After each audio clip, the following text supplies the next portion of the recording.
Remember 2020 when every one of us had plans, some kind of plans, even if it was a day at the coast or coffee and a croissant kind of plans. But we had plans. And then something happened.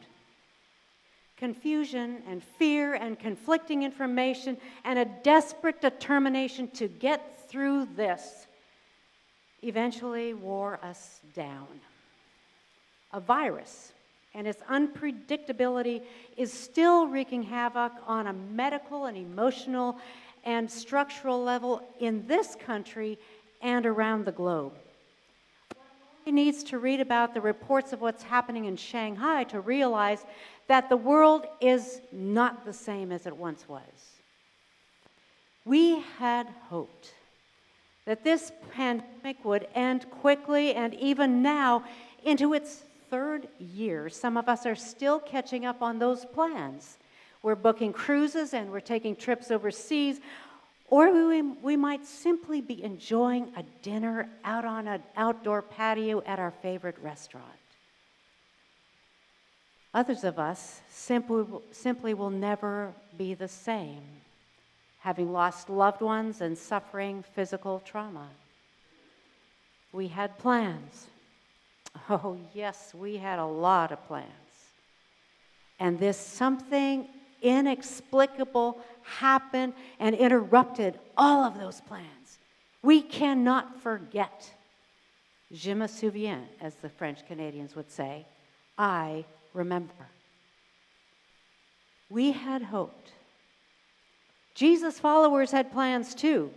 They had specific ideas of how his mission, and thereby theirs by extension, should play out. Last week we heard about how they truly believed that Jesus' victorious ride into Jerusalem was the beginning of an uprising to finally overthrow the oppressor. And then everything changed. Something profoundly incomprehensible came along to utterly upend those plans. What a week they had. Actually, the last days had brought enough trauma for a lifetime. The arrest, the conviction, and the execution of Jesus had been beyond horrifying. And now here they were. They had hoped for a radically different outcome. It's interesting to note that the last to leave the scene of the crucifixion were the first ones at the tomb before the sun had even risen after the day of rest. Those ones were the women. What were they thinking? Coming so near to this place of execution so soon after the horrific experiences, didn't they know that this was treacherous? And given the events of the past day, with Jerusalem's citizenry being as agitated as it was, what did they think they could accomplish here anyway?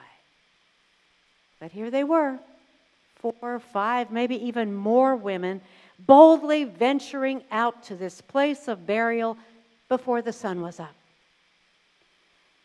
The past 3 years while Jesus walked, talked, healed, and inspired the heart of their community, women had enjoyed unprecedented access to learning and healing and being respected in their own right. They had remained till Jesus breathed his last, and here they were to pay their final respects. Like many of us when we are wrapped in grief, the women did simply what came next. They took one step, then another step.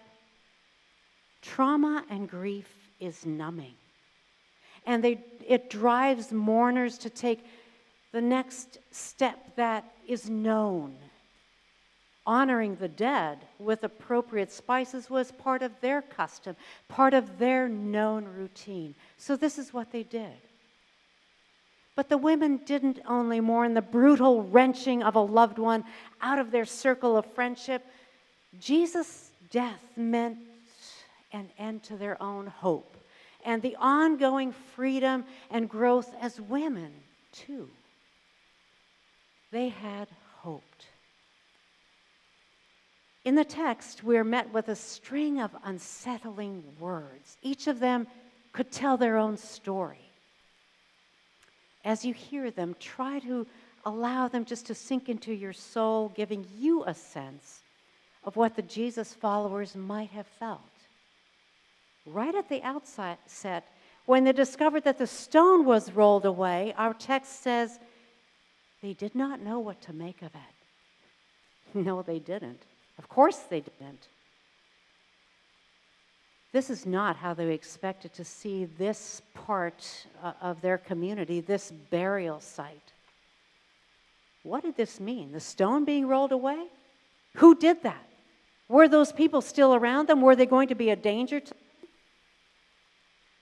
And then when these gleaming bright beings at the tomb remind them that Jesus had actually predicted this, they remembered. Oh, right. He had said this. Is that what he meant? Like that he would rise from the dead? I mean, that he had risen from the dead? Could that be true? It was almost too surreal for them to wrap their brains around. And those whom they told about this encounter also could not believe it. They considered it nonsense. And they were not believed. Well, that wasn't new for women. They usually weren't believed. But these women had hoped that they would be believed this time. And then the narrative shifts to two travelers walking toward their home some distance from Jerusalem. They were talking. Incredulity and disbelief punctuating their memories from the past as well as from the most recent days, such harrowing days. What had just happened? When a stranger walks up next to them, their faces tell the story. They were downcast. They tell this perfect stranger all of what had been going on over the past days, including their own dream that this latest victim of Rome's cruelty should have been the one to redeem Israel, whatever that meant to them. We had hoped, they say. Yes, they had hoped. They had hoped that the Palm Sunday parade would be the beginning of this uprising to free them from their oppressor. But now their dreams and their drive was dead, lying in the tomb together with the man brutally executed. And why had that happened anyway? For his love of humanity, grace with the outcast, his intentional presence with those who were weighed down, his brash confrontation of the religious elites, his push for liberation for the oppressed. They had hoped. We too had hoped. We had hoped that by now we would be right back into the smooth routine that we seem to recall from pre-COVID days. We had hoped that this mental fog and this anxiety which haunts our spirits would lift, leaving us more focused and resilient than ever. We had hoped that the epidemic of racial violence and inequity would end once and for all. We had hoped that we could unite in the middle of this global and national tragedy to tackle the great challenges of this modern time together. We had hoped that we would grow more gracious, more understanding, and more comforted. We had hoped. And instead, we are confronted with an assault on human rights, brutal wars, supply chain delays, looming food shortages, personal stresses, and estrangement from loved ones. Our visions and dreams lie dashed as well. We had hoped. And yet, as the two travelers walk along this road to their home of Emmaus, they rehearse the recent past, and then the stranger begins to talk with them. He points out so many things that have never made sense before. And suddenly, it all begins to fit together like pieces of a giant, intricate puzzle. As the stranger, whom we now know to be Jesus, as this stranger talks, the fog clears. They're lifted out of their desperate place of short-sightedness, blindness, and despair. They had hoped, but suddenly, very suddenly, when the stranger joins them for a meal, something which they were accustomed to doing with Jesus, they realize, wait a minute, it is him. It was him. And it begins to sink in even after he has left their human space. They begin to experience this uprising of joy. What they had hoped for is suddenly and unexpectedly overshadowed by something so much bigger, so much more profound, having much longer term impact than had this deliverer stayed, lived to old age, and led an insurgency against Rome. This was so much bigger. Yes, their oppression itself had not lifted, but their heaviness had been lifted. They were given the gifts of resurrection or uprising that would continue to rise and raise them from their challenges ahead. This kind of uprising, this kind of resurrection is always so much more comprehensive than we think. This kind of uprising or resurrection shows up when we least expect it.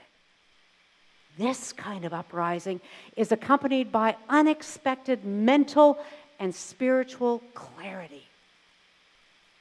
This kind of uprising, this resurrection breathes life in place of panic, peace instead of anxiety, hope in the middle of unresolved questions. Jesus' followers certainly had expectations. And this kind of uprising didn't match their expectations at all. Human hope for a desired outcome is built into who we are. This story, among other things, is an invitation to allow the resurrection, this uprising of so much more than what we can conceive of, to allow it to take root. How can we do that? We may see ourselves in these two travelers on the road. They talked about what they had hoped for, their deep disappointment, even their despair when their hopes were not realized. They talked about it. As they processed their dashed hopes and beliefs, they allowed this stranger to walk with them and enter into their pain. This stranger listened patiently, attentively, asked questions at the right time. And when that stranger finally spoke, the travelers were able to listen. He explained Scripture in an understandable way, a way that had never made sense before.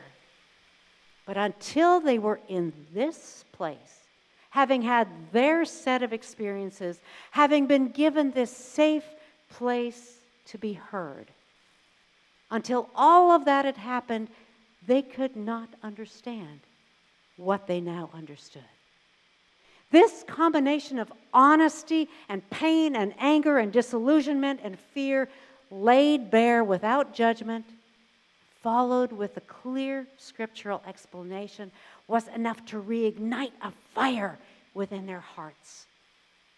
And suddenly, they were able to recognize this stranger as the very same one they had hoped would liberate them, Jesus the Christ.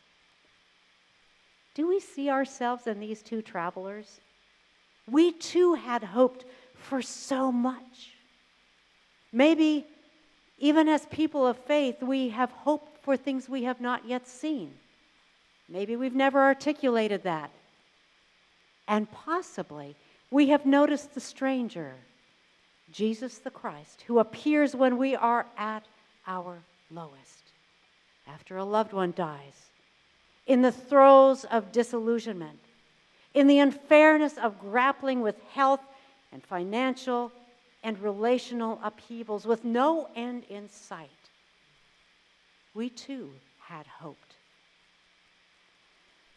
The resurrection of Christ is the most revolutionary, transformative, healing, even though the most inexplicable event in the history of humankind. It didn't just happen millennia ago. It happens each time God unexpectedly breaks into your daily life with strength, with meaning, with courage, with forgiveness, comfort, and hope, quite apart from what is happening on a global scene or even what's happening in your life or in your family. Yes, this may sound idyllic. It did to the followers of Jesus too. Some of them considered it nonsense, needing a lot of evidence and experiential proof to grasp even a portion of it. If you had hoped for a quicker resolution to a protracted crisis, you are a candidate for resurrection joy. I challenge each of us to reread this text from Luke 24 that Meg read for us. Reread it in the coming hours today or in the coming days. What had you hoped for? Have you hoped for? Become aware of this stranger or this Jesus' presence with you. As you talk out what you had hoped for, as you admit the deep pain over dashed dreams, as you determine to allow Jesus to inform how you understand your life, how you understand Scripture, how you can read the current context, you too may experience an uprising within you. I pray that your hearts will be reignited with this fire of the risen Christ. May it be so.